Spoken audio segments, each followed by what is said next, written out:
سلام البنات، ان شاء الله تكونوا كامل بخير وبصحة جيدة. اليوم جبت لكم وصفة مقرط اللوز بصح بدون اللوز، يجي روعة. تبعوا معايا المقادير. نبداو بسم الله. نوجدوا الكاوكاو تاعنا، نتخلصوا له من هذاك الزيت. اول حاجة نجيب الكمية تاع الكاوكاو، نحط عليها هكا شوية تاع القارص، ونزيد عليها الماء يكون يغلي. راكم تشوفوا هنايا نغطيوه كامل، نخليوه 10 دقائق. شوفوا هنايا كيفاش يطلعوا لنا هنايا هكا كيما نقولوا الدخشات. شوفوا الماء كيف يتغير تاعو. هنايا قلت لكم خليوه 10 دقائق. بعد ما يفوت 10 دقائق نجيو نصفيوه، نحطو هكا لي طرشون هكا كيما راكم تشوفوا في دوك تشوفوا كيف هاي ليك. نحطو هنايا طرشونات ونصفيوه من الماء، ومن بعد نخليوه في الشمس. انا خليته نهار كومبلي 24 ساعة في الشمس. هذه الطريقة اللي نعتمدها انايا في المخبز وفي المقرط اللوز. ما في اي حاجة تاع كاوكاو نتخلص كامل من هذاك الزيت يجيكم ما شاء الله. بعد ما البنات خليناه 24 ساعة نشف لي، جيت حطيته في الفور قيس ما هكا يدي لي هذيك التحميرة خفيفة برك.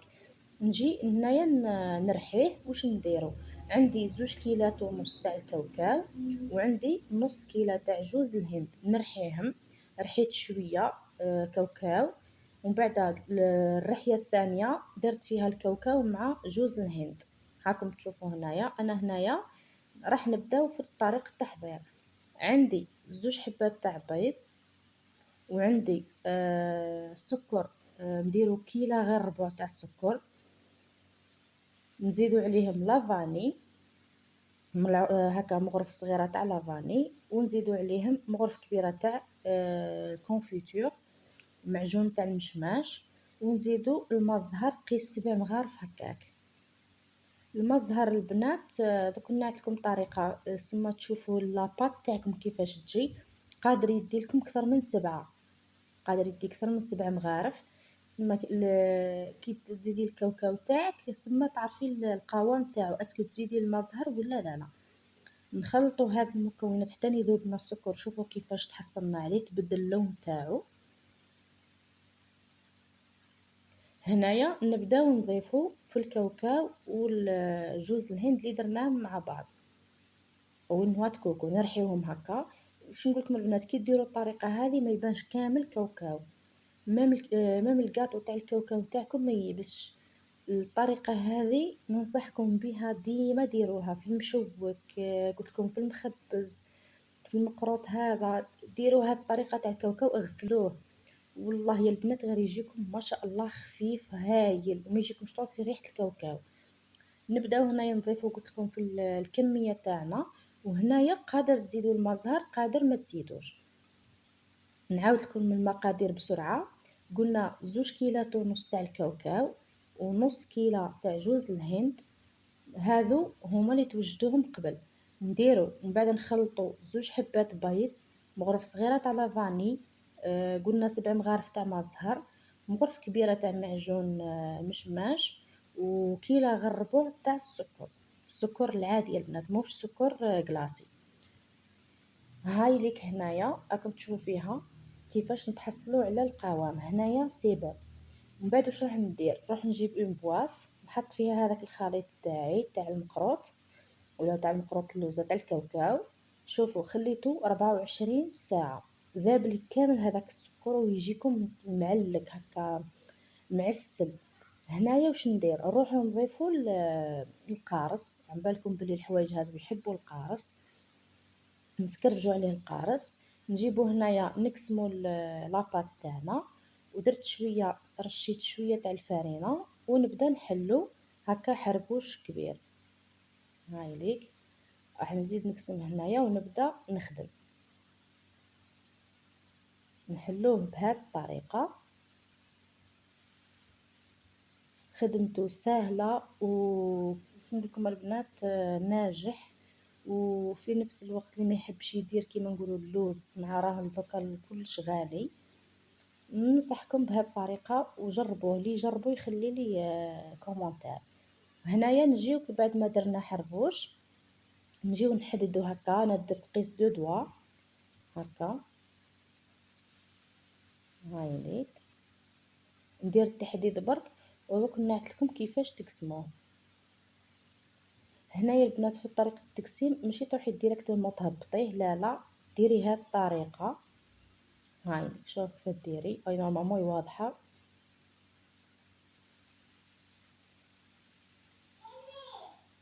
هاي ليك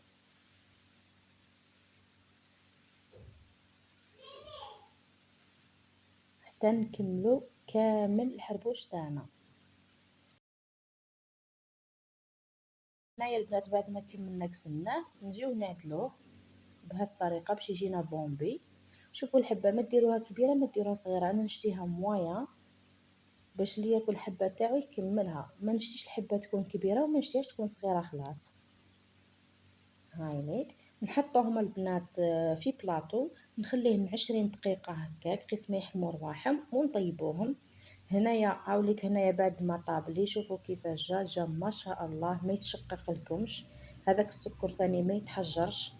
هاي ليك قيس ما هنا طياب 10 دقائق فقط، نخليه يبرد مليح ونجي هنايا نديرلو السكر كلاصي تاعو من الفوق. من هي هاني خادمه المخبز، اني خدمته معاكم حتى هذا بالكاوكاو خدمته معاكم من قبل. هنايا ما درتش الشربات، درت الماء زهر مع شويه سكر كلاص. نجي هنا نمسحهم شويه بالبابي ونحطهم نغطسهم كيما هكا. الطريقه هذه البنات خليوه 5 دقائق وترجعوا له، اغطسيه برك ونحي، ماشي تخليه فما حتى يولي كيما نقولوا يشرب لك بزاف. هاي ليك نخليه 5 دقائق ونجيو نحيولو هذاك الزائد ونديكوريوه. نورمالمون الفيديو راه واضح، طريقة راهي واضحة بلا ما نشرح لكم.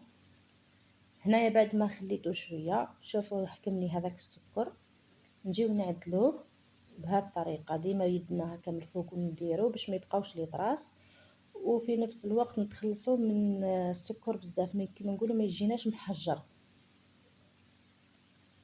ها هي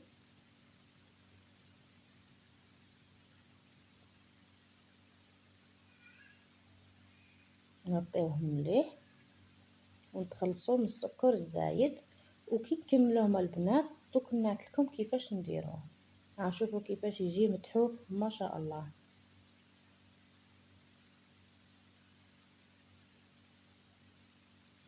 هايليك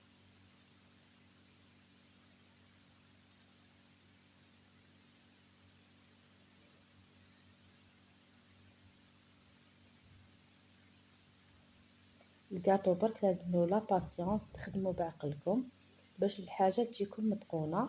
بعد ما كملت سكرتهم كامل واش ندير هنايا، نجيب الصفايه نفوت عليها كيما هكا ونشوفوه في طبق التقديم. هاوليك هنايا بعد ما وجدته شوفوا كيفاش يجي ما شاء الله. ديكوريتو هكا حاجه سامبل، حطيته هنايا في المحبس الله الله. وهنايا دوك نقسمو معاكم وتشوفوا كيفاش يجينا القلب تاعو من داخل. هناني غطيت هكا باش ما نبانش. هاوليك شوفوا هنايا دوك نقسم لكم حبيبه، شوفوا كيفاش يجي طري ما شاء الله. شوف الفيديو راهو واضح، يجيكم قلت لكم طري معسل معلك. هاي ليك نتمنى تجربوه. وما بقى لي في الاخير الا نقول لكم تبقاو على خير، نلتقي في وصفة اخرى. سلام.